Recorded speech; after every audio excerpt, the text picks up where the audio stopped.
नमस्ते मित्रों। इतिहास की दुनिया में आपका अभिनंदन। मध्यकालीन भारतीय इतिहास के अंतर्गत हम सल्तनत काल की चर्चा कर रहे हैं। हमने पिछले अंक में यह देखा कि जनवरी 1320 ईस्वी में बूढ़ा और बीमार अलाउद्दीन खिलजी, जिसका कि परिवार उसकी सेवा नहीं कर रहा था, मर गया। परिवार के दूर रहने का फायदा अलाउद्दीन खिलजी के गुलाम मलिक काफूर ने उठाया। मलिक काफूर वही व्यक्ति जिसे नुसरत खान ने कभी गुजरात से खरीदा था और अलाउद्दीन को सौंपा था। बहुत खूबसूरत था, हिजड़ा था। इस कारण अलाउद्दीन का उससे विशेष अनुराग था, और अनुराग भी ऐसा कि अलाउद्दीन खिलजी उस पर आंख बंद करके विश्वास करता था।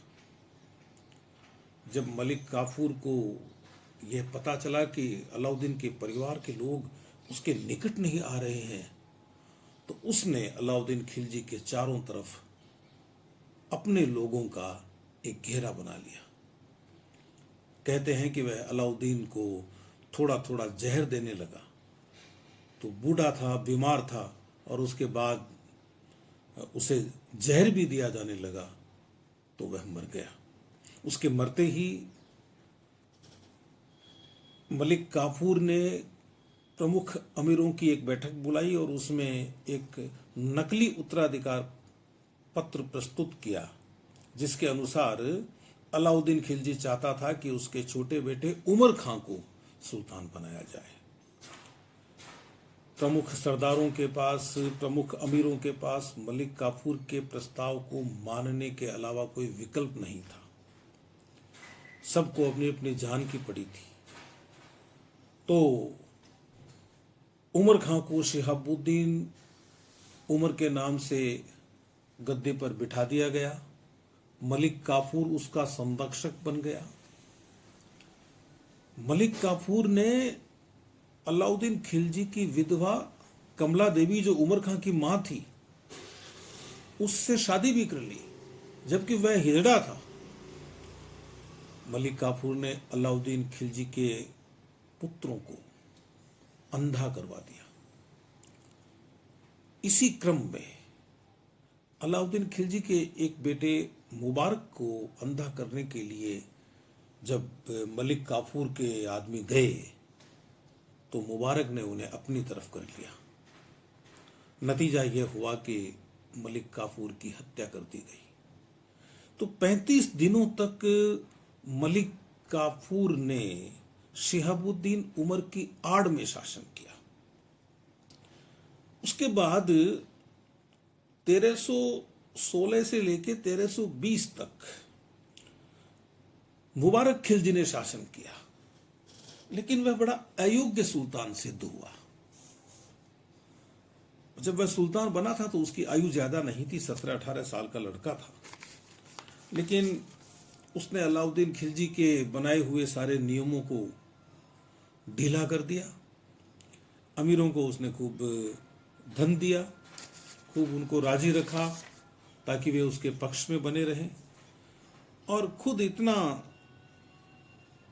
विलासिता में इतना नीचे गिर गया कि महिलाओं के वस्त्र पहन के वह गलियों में नाचने लगा, महल में नाचने लगा, सभाओं में नाचने लगा, अमीरों के घर जाकर नाचने लगा।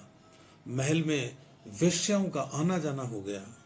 वे वेश्याएं अमीरों को कुछ समझती नहीं थी, उनका अपमान करती थी। बहुत सारी बातें मैं बता चुका हूं पिछले अंक में। मुबारक खिलजी ने एक काम लगभग वैसा ही किया जैसा कभी अलाउद्दीन खिलजी ने किया था। अलाउद्दीन खिलजी ने मलिक काफूर को मुंह लगाया तो इसने गुजरात के एक सामान्य दास हसन को मुंह लगाया। मलिक काफूर ने अलाउद्दीन खिलजी को दक्षिण जीत कर दिया तो सही, लेकिन यह हसन तो किसी भी योग्य नहीं था। उसको खुसरो खां की तो उपाधि दे दी गई। बात वही है जो अलाउद्दीन खिलजी और मलिक काफूर के बीच थी। मुबारक खिलजी का भी इस हसन से अत्यधिक अनुराग था, और यह हसन, जिसे उसने खुसरो का नाम दिया, बड़ा चतुर था, और उसने मुबारक खिलजी के चारों तरफ एक घेरा बना लिया। अपनी एक छोटी मोटी सेना भी खड़ी कर ली उसने, और आप यह समझ लीजिए कि एक दिन मुबारक खिलजी की हत्या हो गई। मुबारक खिलजी मारा गया। बड़ा मुबारक खिलजी ने तो सोचा ही नहीं था कि यह भी हो सकता है क्या। जब उसको मारने के लिए लोग आए, शोर हुआ, तो उसने मलिक का हसन उसके पास ही बैठा था। तो उसने पूछा हसन को कि ये शोर किसका है। बोले कुछ घोड़े खुल गए, उनको पकड़ा जा रहा है। जैसे ही षड्यंत्रकारी ऊपर आए तो मुबारक खिलजी भागा अंदर के कमरे में, लेकिन खुसरो खां ने उसे बाल पकड़कर खींच लिया और फिर वह मार दिया गया। गद्दी पर बैठ गया खुसरो खां। खुसरो खां के बारे में एक बात ध्यान रखने की है कि वह एक धर्म परिवर्तित मुसलमान था। तो खासतौर से बर्नी का जिक्र हमको मिलता है। बर्नी लिखता है उसके बारे में कि उसके मन में हिंदू धर्म के प्रति अपनी निष्ठा जाग उठी। तो उसने क्या किया कि चारों तरफ ऐसे लोगों को नियुक्त किया जो धर्म परिवर्तित हिंदू थे।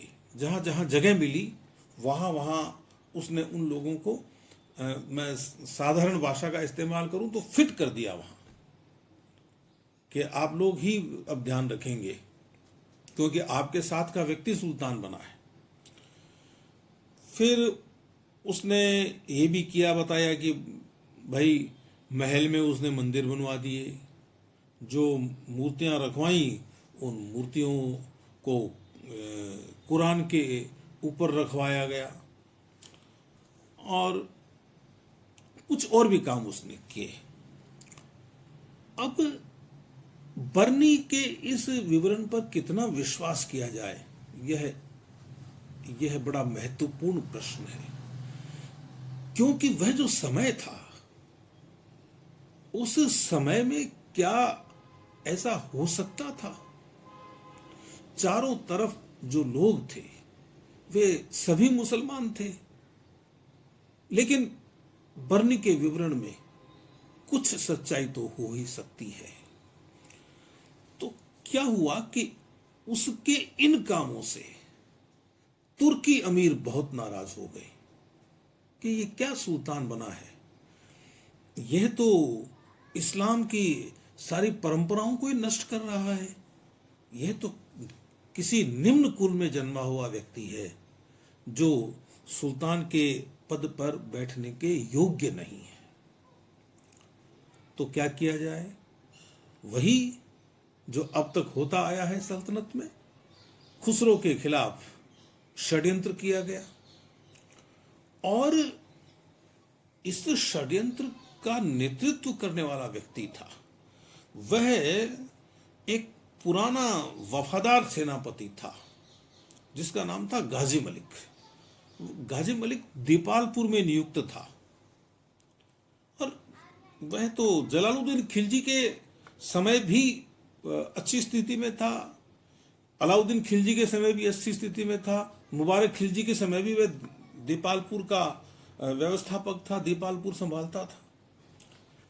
तो क्या हुआ कि अमीर इस समय ढूंढ रहे थे कि किसके नेतृत्व में और तख्ता पलट किया जाए।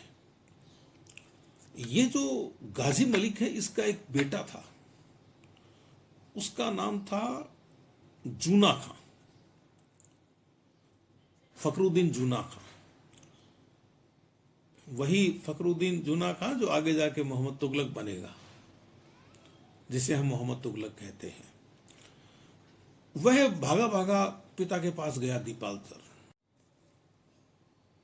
उसने जाकर कहा कि इस समय हम दिल्ली पर कब्जा कर सकते हैं पिताजी, तो गाजी मलिक ने माहौल को परखा, लोगों से संपर्क किया, तो उसे इस बात का आश्वासन मिला कि यदि वह नेतृत्व संभाले तो दिल्ली के बहुत सारे अमीर उसके पीछे हो सकते हैं। तो वह अपनी फौज लेकर चला, दीपालसर से फौज लेकर चला। तो भाई खुसरो खां के पास तो कुछ था ही नहीं, मुकाबला करता भी कैसे। लेकिन फिर भी उसका खुसरो खां का भाई था इसामुद्दीन, उसने सिरसा के निकट मुकाबला भी किया गाजी मलिक का, लेकिन उसको भागना पड़ा इसामुद्दीन को वहां से। तो इस तरह से गाजी मलिक है वो दिल्ली में प्रवेश कर जाता है। आप इस चीज को इस तरह से समझ सकते हैं। यद्यपि खुसरो खां ने कोई होशियारी कम नहीं दिखाई। उसने अपने सैनिकों से कहा कि मैं आपको बढ़ी हुई तनख्वाह दूंगा, आपको मैं अग्रिम वेतन दे दूंगा, और आप तो बस वो तो गाजी मलिक आए तब उसका मुकाबला करना, अपने सुल्तान की रक्षा करना। लेकिन गाजी मलिक एक व्यवस्थित सेना लेकर आया था, उसके सामने खुसरो खां टिक नहीं सकता था। खैर खुसरो पूरी तरह पराजित हुआ और मार डाला गया। अब उसके बाद में गाजी मलिक के सामने प्रश्न यह आया कि गद्दी पर वह कैसे बैठे। बैठना तो उसे था ही, लेकिन वह बहाना क्या बनाए। यद्यपि उस समय जितने भी अमीर थे उनमें वह सबसे ज्यादा प्रभावशाली था, क्योंकि उसने खुसरो खां को पराजित किया है ना। तो जब उसने बुलाया अमीरों को, बुलाकर कहा भाई देखो, मैं कोई सुल्तान बनने नहीं आया हूं, मैंने तो उन लोगों से बदला लिया है जिन्होंने मेरे स्वामी का यानी अलाउद्दीन खिलजी का बुरा किया था। अब आप अलाउद्दीन खिलजी के परिवार के, मेरे स्वामी के परिवार के किसी सदस्य को ढूंढ लाइए, उसे सुल्तान बना देते हैं, मैं तो सुल्तान की सेवा करता रहूंगा। तो अमीरों ने कहा कि साहब अलाउद्दीन खिलजी के परिवार का कोई व्यक्ति जीवित ही नहीं है। तो फिर उसने कहा कि नहीं नहीं नहीं, हाँ हम गद्दी पर नहीं बैठेंगे, हम सुल्तान बनना नहीं चाहते, हम बूढ़े हैं वैसे भी।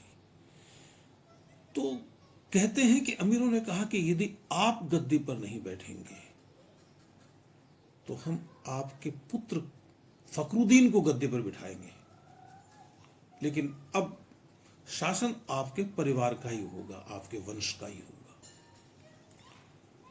यह सुनकर गाजी मलिक ने ताज ग्रहण कर लिया। अब क्या सोचकर किया यह तो कहीं उल्लेख है नहीं, इस बात का तो कहीं उल्लेख है नहीं, लेकिन ऐसा देखा गया है आमतौर पर सल्तनत काल में कि बाप के रहते बेटा गद्दी पर नहीं बैठता है। एक प्रसंग आया था पहले जिसका जिक्र मैं कर चुका हूं पिछले अंकों में, आपको याद भी करना चाहिए कि बाप के रहते बेटा गद्दी पर बैठा था। बुगरा खां का प्रसंग याद कर लीजिए, फिर सुल्तान का नाम भी याद आ जाएगा। खैर, तो यदि मान लीजिए बेटा गद्दी पर बैठ भी गया तो वह अपने बेटे को जानता तो था ही, उसका स्वभाव तो कि कहीं जान से हाथ नहीं धोना पड़े। तो उसने स्वीकार कर लिया कि ठीक है हम गद्दी पर बैठेंगे, लेकिन मैं कोई सुल्तान जैसी ठसक नहीं रखूंगा, आप लोगों के साथ मेरा व्यवहार बड़ा ही मित्रतापूर्ण रहेगा, मैं आप सबका सम्मान करूंगा। तो गयासुद्दीन तुगलक शाह के नाम से सितंबर 1320 में ये एक नया व्यक्ति गद्दी पर बैठा, एक नया राजवंश उदित हुआ सल्तनत में, जो तुगलक राजवंश के नाम से जाना जाता है। इस तुगलक राजवंश में भी क्या है कि 3 बड़े सुल्तान हुए हैं। पहला तो ये गयासुद्दीन तुगलक, जो जिसको 4.5 साल ही मिले, 1320 से लेकर 1325 तक। उसके बाद रहा फिरोज तुगलक, नहीं, उसके बाद रहा मोहम्मद बिन तुगलक, जो 1325 से लेकर 1351 तक गद्दी पर बैठा। मोहम्मद तुगलक के बाद में गद्दी पर बैठा फिरोज तुगलक। फिरोज तुगलक रहा 1351 से लेकर 1388 ईस्वी तक। फिरोज तुगलक के बाद में जो उत्तराधिकारी आए वे योग्य नहीं थे, तो 1388 से लेकर 1414 का जो समय है वह एक तरीके से संक्रमण का समय है, संक्रमण काल है वह। तो ये जो गयासुद्दीन तुगलक था, यह भी तो बूढ़ा था, जिस तरह से जलालुद्दीन खिलजी बूढ़ा था। अब एक बात और भी आती है कि इस वंश का नाम तुगलक वंश क्यों पड़ा। तो कुछ इतिहासकार तो कहते हैं कि साहब तुगलक इसकी जाति थी, इसके वंश का नाम था इसलिए पड़ा। कुछ इतिहासकार कहते हैं कि यह गाजी मलिक का नाम ही था तुगलक, तो फिर तुगलक वंश नाम पड़ गया। अब जो भी हो, ये आगे तुगलक वंश चला, और इस तुगलक वंश में मैंने बता दिया कि 3 महत्वपूर्ण सुल्तान हुए। ये जो गाजी मलिक था, जो गयासुद्दीन तुगलक के नाम से गद्दी पर बैठा, यह अभी जैसा मैंने बताया जलालुद्दीन खिलजी के बाद में बुढ़ापे में गद्दी पर बैठने वाला सुल्तान था। पहले वह गया ही था, उसके बाद अलाउद्दीन और उसके उत्तराधिकारी, और फिर यह आ गया।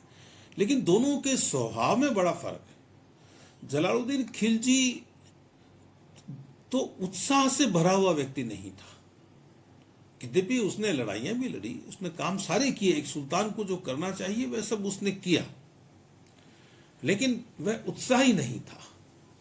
और यह व्यक्ति उत्साही था, इसकी शासन करने में रुचि थी, और इसने पूरे मन से जब तक रहा पूरे मन से शासन किया इसने। और अनुभव की दृष्टि से जलालुद्दीन खिलजी भी कम नहीं था, और यह गयासुद्दीन तुगलक भी कम नहीं है। अपने लंबे सेवा काल में इसने मंगोलों के खिलाफ लड़ाइयां लड़ी हैं। ये मंगोलों के क्षेत्र से जाकर कर वसूल करके आया था। अब आप देख लीजिए, तो अपनी अवस्था में, अपनी युवावस्था में, जब तक इसमें जवानी थी तब तक इसने बड़ा पराक्रम दिखाया, और उसके बाद भी इस समय ये दीपालपुर संभाल रहा था। तो हमें ध्यान होना चाहिए, बड़ा होशियार था, समझदार था, धीरवान था। एक बात कही जाती है कि ये पहला सुल्तान हुआ सल्तनत काल में। यद्यपि लोग जिक्र करते हैं जलालुद्दीन खिलजी का भी, लेकिन यहां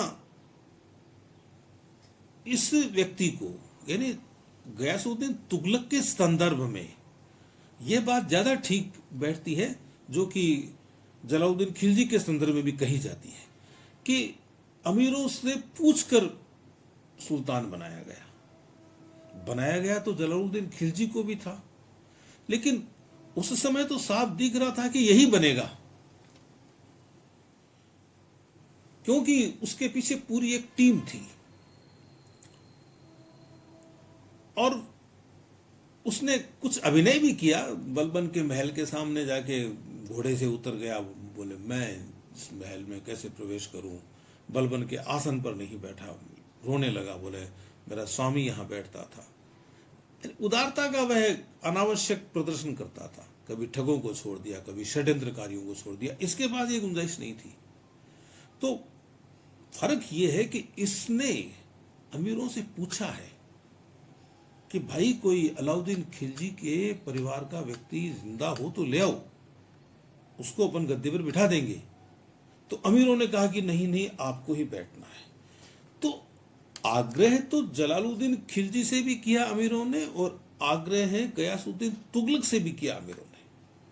लेकिन गयासुद्दीन तुगलक से जो आग्रह किया उसमें लोकतांत्रिकता अधिक थी, उस आग्रह का स्वीकार अधिक था। इसलिए यह माना जाता है कि पहली बार सल्तनत में अमीरों को पूछकर सुल्तान बनाया गया। वैसे इस बात का कोई ज्यादा महत्व नहीं है, कोई मतलब नहीं है। कैसे भी हो, कोई व्यक्ति सुल्तान बनता है तो वह सुल्तान ही होता है। तो इस तरह से हमारे सामने एक नया वंश आता है जो तुगलक वंश कहलाता है। और ये जो तुगलक वंश है, इसके पहले ही सुल्तान गयासुद्दीन तुगलक ने अपने बेटे फखरुद्दीन जूना खां, उल्लुग खां की उसको उपाधि दी गई, उसको उत्तराधिकार सौंप दिया था कि मेरे बाद में मेरा उत्तराधिकारी है वह यह होगा। इसने यह प्रारंभ में ही प्रकट कर दिया था कि मैं जहां तक संभव हुआ मैं उसी रास्ते पर चलूंगा जिस रास्ते को अधिकतर लोग स्वीकार कर लें। ये कुछ संकेत स्पष्ट दिए उसने। इसने क्या किया कि जो महिलाएं कैद में थी, जो युद्ध के दौरान पकड़ ली जाती हैं, उनके साथ सम्मान का व्यवहार किया। दूसरा, उसने सुल्तान अलाउद्दीन की पुत्रियां जो कुंवारी थी अब तक, उनका विवाह करवाया। एक उसने ये किया कि भाई जिन लोगों ने सुल्तान कुतुबुद्दीन मुबारक शाह मुबारक खिलजी की मौत के तीसरे ही दिन उसका निकाह खुसरो खां के साथ पढ़वा दिया था, जो कि नियमों के विरुद्ध था, ऐसे लोगों को उसने दंडित किया। तो गयासुद्दीन तुगलक एक ऐसा सुल्तान जिसकी अपनी एक स्पष्ट दृष्टि थी, सुलझा हुआ आदमी जिसको अपन कहते हैं वह था। अमीर खुसरो ने उसके लिए लिखा है कि उसने कोई भी काम पूर्ण ज्ञान और बुद्धि के विपरीत नहीं किया। मानो उसकी टोपी के नीचे सैकड़ों अम्मामे हो पगड़ियां। मतलब यह है कि एक व्यक्ति है, वह अनेक व्यक्तियों का विवेक रखता था, इसे आप यूं समझ सकते हो। और जब उसने अलग अलग पदों पर अलग अलग लोगों को नियुक्त किया, तो उसमें भी उसने यह ध्यान रखा कि भाई मैं समकक्षों में प्रथम जैसा ही दिखूं, यानी कहीं ऐसा लगे नहीं कि मैं कोई सुल्तान हूं और सुल्तान होने के नाते अमीरों का आदर कम करता हूं, ऐसा नहीं लगना चाहिए। अलाउद्दीन के समय के बचे हुए जो अमीर थे, यहां तक कि जलालुद्दीन खिलजी के समय के बचे हुए लोगों को, अमीरों को भी इसने ठीक ठाक पद दिए, अच्छे सम्मानजनक पद दिए उनको, उनका रुतबा बरकरार रखा। यह ध्यान रखने की बात है। इसके समय में कोई विद्रोह भी नहीं हुआ है। एक कभी उमैद का विद्रोह आता है, बाकी ज्योतिषी भी था उमैद, वो एक अलग विषय है, उसकी चर्चा कभी करेंगे। तो इस तरह से अलाउद्दीन खिलजी ने जो नाराज करने का काम किया था धर्माधिकारियों को, इसने धर्माधिकारियों को राजी रखने का काम किया, बिना उनको कोई विशेष अत्यधिक अधिकार दिए उनका मान सम्मान बरकरार रखने की कोशिश की।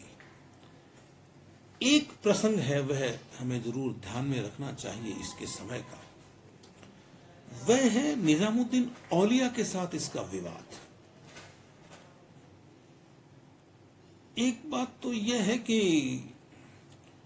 जो निजामुद्दीन औलिया है, उसके पास इसके बेटे जूना खां का आना जाना था। और जूना खां महत्वाकांक्षी नौजवान था। उसके लक्षण गयासुद्दीन को दिखाई देने लगे थे। अनेक अभियानों में भी उसने देखा, दक्षिण गया तो भी सूचना समय पर नहीं करवाना, बहुत सारी चीजें हैं।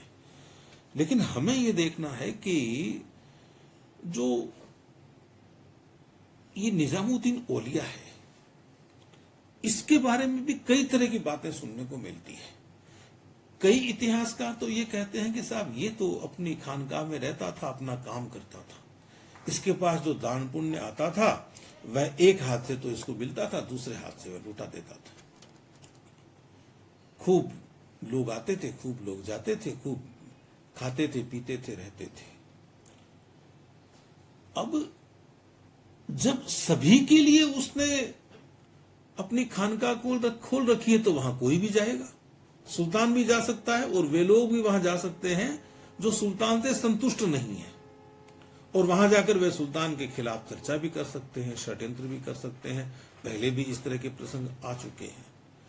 तो किसी भी वजह से, और आप ये समझ लीजिए कि निजामुद्दीन औलिया की सुल्तान उपेक्षा नहीं कर सकते थे। ये जो मुबारक खिलजी है वह उससे चिढ़ता था, क्योंकि उसके पास खिजर खां का आना जाना था। बाद में जब खुसरो खां गद्दी पर बैठा ने, तो उसने बहुत सारा धन दिया था निजामुद्दीन औलिया को, 5 लाख टंका, कि भाई ये जो नया सुल्तान बना है, इस नए सुल्तान की तरफ से आपको भेंट किया जा रहा है। अब वह 5 लाख टंका निजामुद्दीन औलिया ने तुरंत ही खर्च कर दिया, क्योंकि वह अपने पास तो रखता ही नहीं था। तो जब गद्दी पर गयासुद्दीन बैठा तो उसने हिसाब किताब देखा, तो उसमें उसने देखा कि भाई जिन लोगों को खुसरो खां ने अनावश्यक धन दिया है उनसे वापस लिया जाए। तो उसमें नाम आया निजामुद्दीन औलिया का कि साहब 5 लाख टंका इनको दिया हुआ है। इसके पास संदेश करवाया कि भाई आप वापस लाइए पैसा। तो निजामुद्दीन औलिया ने कहा भाई वो पैसा तो मुझे दान के लिए मिला था, मैंने तो सारा पैसा दान कर दिया, मेरे पास तो है नहीं। साथ ही जो निजामुद्दीन औलिया से जो अमीर चिढ़ते थे या जो दूसरे धर्माधिकारी चिढ़ते थे, उन्होंने भी शिकायतें की कि ये तो गलत बात है। और एक शिकायत और की कि वो जो निजामुद्दीन औलिया है वो अपने यहां समा करवाते हैं। समा इस तरह की महफिल थी जिसमें लोग इकट्ठे होते थे, गाते थे, बजाते थे और अपने ईश्वर को याद करते थे। उनका एक तरीका था। तो ये बोले इस्लाम के खिलाफ है ये काम। तो सुल्तान ने कहा भाई निजामुद्दीन औलिया को बुला लो और आप लोग बैठ जाओ, आप लोग चर्चा कर लो, जो निष्कर्ष निकलेगा मैं वह बता दूंगा कि आपकी चर्चा से मुझे ये समझ में आई है बात, बुला लो उनको। निजामुद्दीन औलिया आ गया वहां, बोले भाई बोलो क्या बात है। तो बोले आप सिद्ध कीजिए कि ये जो आप नाच गाने करवाते हैं ये सही है। तो उन्होंने ये मतलब ठीक नहीं है, इस्लाम के खिलाफ है। तो औलिया ने कहा भी आप हदीस देख लीजिए, हदीस में अनुमति है। हमीदुद्दीन नागौरी का आप फतवा देख लीजिए, उसमें अनुमति है, तो कुछ गलत नहीं है। तो वहां हंगामा हो गया। अब सुल्तान बोला नहीं तो लोग ये कहते हैं कि साहब सुल्तान नहीं बोला, वो खिलाफ था निजामुद्दीन औलिया के। लेकिन जो निर्णय हुआ वह यह हुआ कि इसकी जो गतिविधियां हैं वे जायज है निजामुद्दीन औलिया की। तो निजामुद्दीन औलिया की गतिविधियां जायज हैं, तो इसका मतलब यह है कि कोई सुल्तान बहुत ज्यादा रुष्ट नहीं है, वरना वह यह फैसला दे सकता था कि बंद कराओ सब। दूसरा पक्ष यह भी है कि यदि वह ये गतिविधियां बंद करा देता तो लोगों में बहुत नाराजगी होती, असंतोष होता। तो निजामुद्दीन औलिया से रुष्ट होते हुए भी उसकी मजबूरी थी कि वह समा की अनुमति दे। खैर जो भी हुआ, अब इस घटना को या इस नाराजगी को लोग जोड़ते हैं गयासुद्दीन तुगलक के बंगाल अभियान से। गयासुद्दीन तुगलक बंगाल गया था और पीछे से वह जो काम है वह सौंप कर गया था, राजधानी सौंप कर गया था जूना खां को, क्योंकि उसके पास कोई विकल्प तो था नहीं, तो वह जूना खां को सौंप के जाएगा।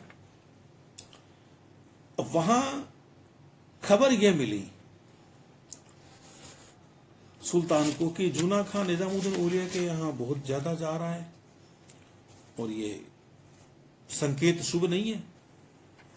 किसी ज्योतिषी ने भी कोई भविष्यवाणी की बताई कि इस अभियान के बाद सुल्तान जिंदा नहीं बचेगा। तो सुल्तान ने मैसेज करवाया, संदेश भिजवाया निजामुद्दीन औलिया को कि मैं आऊंगा और आपको दंडित करूंगा, मेरे आने से पहले आपको दिल्ली खाली कर देनी चाहिए, आप दिल्ली से चले जाइए। तो कहते हैं कि निजामुद्दीन औलिया ने जवाब भिजवाया कि हनूज दिल्ली दूरस्थ, अभी दिल्ली दूर है। ये बात ही चल पड़ी, लोग बातों बातों में कह भी देते हैं कि अभी दिल्ली दूर है। खैर, जूना खां ने पूरी तैयारी कर रखी थी सुल्तान को मारने की। तो सुल्तान का एक महल था, वह महल आप यह समझ लीजिए कि दिल्ली से थोड़ा सा बाहर था और उस महल के पास ही एक नई जगह बनाई गई। यानी सुल्तान का महल तो था तुगलकाबाद में, जो इसी ने बसाया था, गयासुद्दीन तुगलक ने, और बड़ा भव्य महल बनाया था। तुगलकाबाद दूर से ही चमकता था उसका महल। देख लीजिए, खूब उसने टनों सोना गलवा के वहां एक हौज में डलवा दिया था कि संकट के समय कभी काम आएगा। तो उसका मन वहीं था।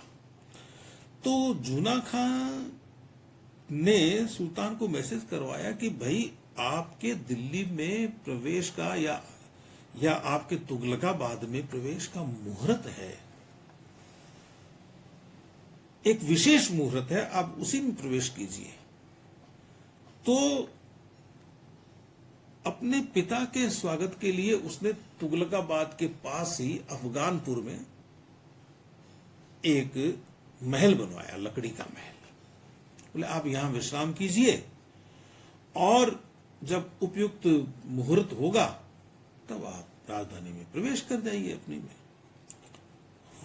वहां सुल्तान आ गया। फिर बाद में जूना खां ने कहा कि भाई हाथियों का प्रदर्शन हो रहा है, तो आप आइए, आप हाथियों का प्रदर्शन देखिए। तो कहा ठीक है। अब व्यवस्था यह की गई थी कि किसी एक तरफ में हाथी चलेंगे, गुजरेंगे, किसी एक साइड से चलेंगे तो दूसरी साइड ऊंची होकर महल गिर जाएगा, ऐसा कहते हैं। कई जगह ये लिखा मिलता है कि जैसे ही भोजन करने के बाद में सुल्तान उठा, हाथ धोने लगा, तो उसको पीछे से पकड़ लिया गया और मार दिया गया। ये महल गिर गया। अब अनेक इतिहासकार हैं जो दोषी मानते हैं जूना खां को कि इसने बाप का मर्डर किया। कुछ इतिहासकार उसको इस दोष से मुक्त भी करते हैं कि यह एक दुर्घटना थी, लेकिन लकड़ी के उस महल के गिरने के बाद उसका मलबा उठाया गया, सुल्तान को निकाला गया। कुछ कहते हैं कि सुल्तान जिंदा निकला, उसको मार दिया गया। कुछ इतिहासकार कहते हैं कि अपने छोटे बेटे महमूद के ऊपर झुका हुआ था गयासुद्दीन तुगलक। तो वहीं तुगलकाबाद में उसने अपना मकबरा बनवा रखा था पहले से ही बहुत जोरदार, उसी मकबरे में उसको दफना दिया गया। तो इस तरह से एक षड्यंत्र के साथ गयासुद्दीन तुगलक का शासन खत्म होता है। इसके बाद मोहम्मद बिन तुगलक गद्दी पर बैठता है 1325 से लेकर 1351 तक। तुगलक बड़ा विवादास्पद सुल्तान रहा है। कुछ ने तो इसको पागल सुल्तान भी कहा है। इसकी कुछ योजनाएं थी जो विफल रही, लेकिन उनकी चर्चा बहुत होती है। तो अगली बार जब अपन मिलेंगे तो मोहम्मद तुगलक की योजनाओं पर चर्चा करेंगे। तब तक अपने इस दोस्त को आप अनुमति दीजिए। नमस्कार।